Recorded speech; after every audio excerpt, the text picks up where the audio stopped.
really early on, but I don't think that I actually had an orgasm until I was like 19 years old, having sex with another person, and it was like mind-blowing for me.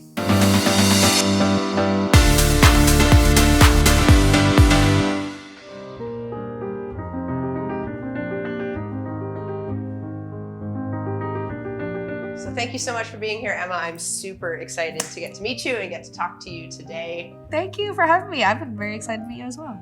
I grew up in St. Louis, and then I moved to Arkansas for college, got a degree in biology, and stayed there for like a decade, where I kind of got into all the interests that I have now.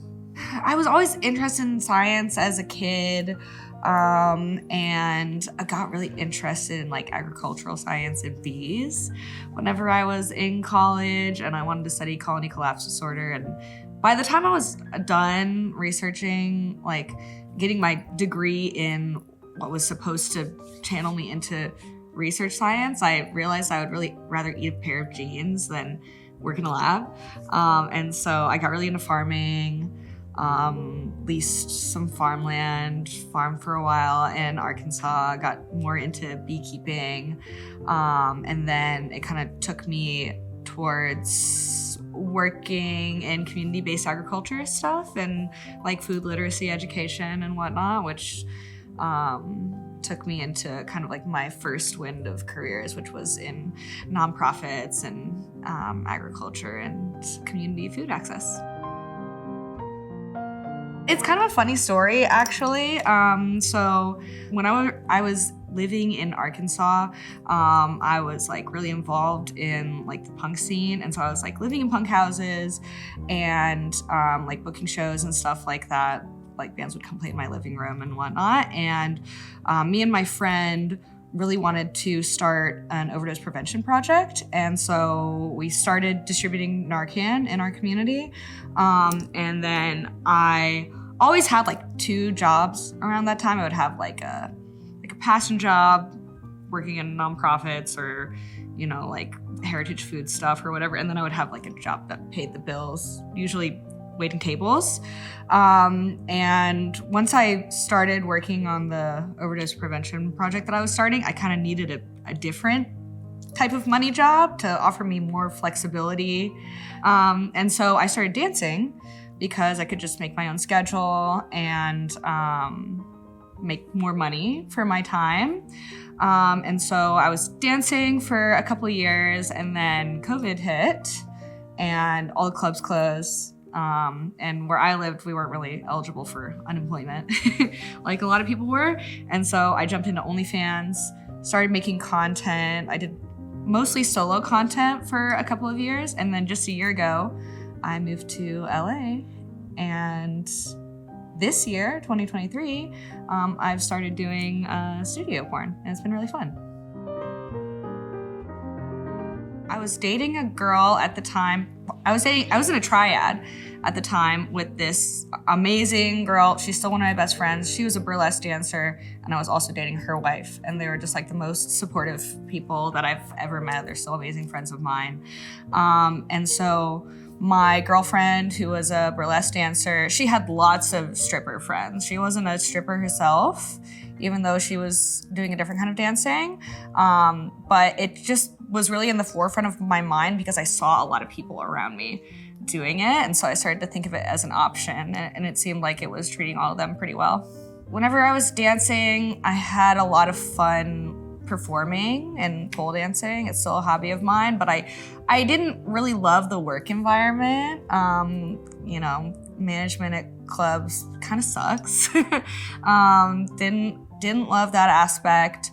And it kind of felt like even though I could make my own schedule, it was just a drain on my time and energy to have so little control over the work environment that I was actually in.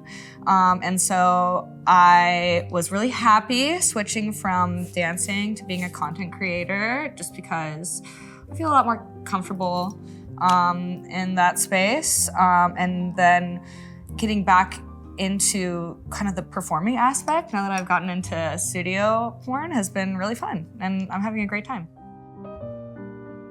I feel like I kind of started masturbating on my own. I didn't know, like nothing cued me to do it. I didn't really know what I was doing. Just found myself doing it. I have to say from the beginning, I felt it was just clouded with a lot of shame for reasons that I couldn't identify. And so it's kind of been a lifelong journey unpacking shame around sex. It took me a really long time to actually achieve an orgasm. Like I was masturbating, you know, really early on, but I don't think that I actually had an orgasm until I was like 19 years old, having sex with another person, and it was like mind-blowing for me. I was hooking up with this guy that I used to hook up with when I was in high school. It was like a friends benefit situation.